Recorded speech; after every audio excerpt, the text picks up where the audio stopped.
Unfortunately, the unvaccinated continue to disproportionately risk the safety of those vaccinated against COVID-19. I just ultimately got quite frustrated, and I told him that he was a disgrace of a Canadian, and he just replied and said, "F off."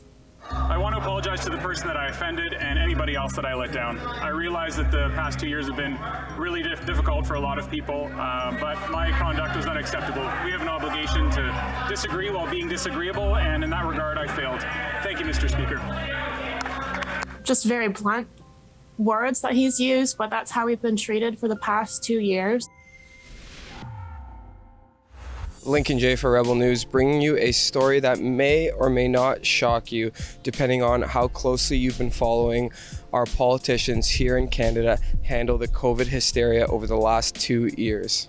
The world of social media has shown us unprecedented times where people have the ability to reach out to practically anybody virtually via platforms like Instagram, Twitter, and Facebook, just to name a few. Today, I'm going to share with you the story of Kate Faith. Now, Kate's a teacher in New Zealand who was originally born in Canada, who has been reaching out to local MPs here in Ontario to figure out the situation on when she can potentially visit her family back home here in Canada. She specifically reached out to Adam Van Coverdien, a Liberal MP, and when she reached out to him on Instagram, you're just not going to believe what he replied. Mr. Van Coverdien is a former Olympic kayaker turned Liberal MP for Milton. I tried reaching out to Mr. Van Coverdien for comment, but I have yet to receive a response. If I do hear back, I'll be sure to make a follow-up video.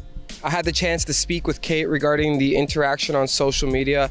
Here's what Kate had to say. I'm from Brantford, Ontario. I went to Western for university and then ended up coming to New Zealand for Teachers College. There wasn't really an opportunity to teach back home because there weren't many job openings.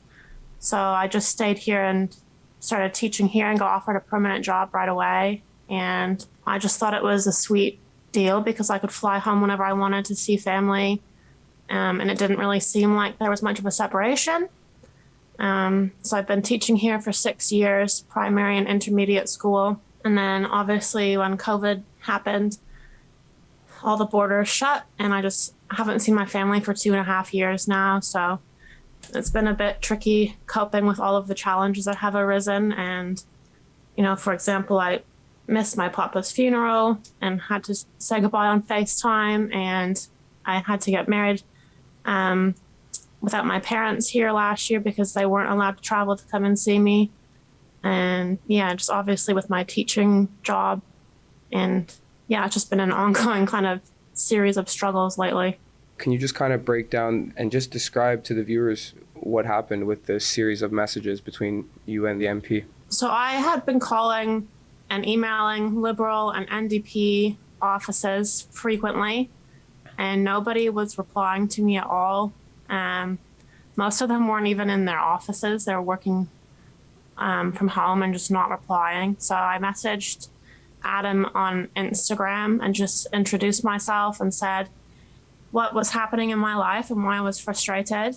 And he just kind of brushed it off and said that I could fly into Canada and that's it. And I said, well, I can't even fly from British Columbia to Ontario to see my family, and I'm not allowed back out, so I wouldn't be able to come back to my husband here in New Zealand and to my home and everything. What is the justification for having the border shut? Because even New Zealand, which was one of the strictest countries in the world, they're letting me as an unjabbed permanent resident enter and exit. And it just didn't make sense to me that I couldn't do that with Canada, where I'm a citizen and I was born and raised there. And I just ultimately got quite frustrated, and I told him that he was a disgrace of a Canadian, and he just replied and said, "F off." And when I asked him if I had upset him, he said no, but that he regretted replying to someone like me. Has he apologized at all to you personally? Has he reached out to you? Has there been any further contact between the two of you? No, he didn't say sorry in the Instagram chat. He just blocked me. And then he posted something on Twitter, apparently apologizing, which I got Twitter a day after all of this happened because someone sent me a link to something about the story. So he obviously didn't count on me seeing that apology, and he hasn't reached out to me personally to apologize. So I definitely don't believe it was a sincere apology that was made on Twitter or in the House of Commons. So we've seen him publicly apologize. I want to apologize to the person that I offended and anybody else that I let down. I realize that the past 2 years have been really difficult for a lot of people, but my conduct was unacceptable. We have an obligation to disagree while being disagreeable, and in that regard, I failed. Thank you, Mr. Speaker. Personally, for yourself, is this enough for you to just see him apologize? Would you like to see him resign? Would you like to see him fired? What would you like the outcome to be for him? I don't know. I don't think you can have somebody representing all Canadians that clearly has a certain mindset where they don't actually respect or appreciate all Canadians. So I don't know if he can genuinely fulfill his role. I know as a teacher, if I ever told a student or a parent to f*** off, that I would be fired. So if he's in an even more public-facing role representing millions of Canadians, does he really have the qualifications and the rights to have that position? I don't accept his apology because it wasn't to me and it wasn't sincere. But I don't know what should be the next step. I don't think he deserves to be an MP anymore. You've described to us some hardships that you've went through over the course of this pandemic, over the past 2 years, and then you reach out to people in charge, to someone that makes an impact, to someone that makes a difference, one of the decision makers ultimately, and you get this kind of response. How does this make you feel?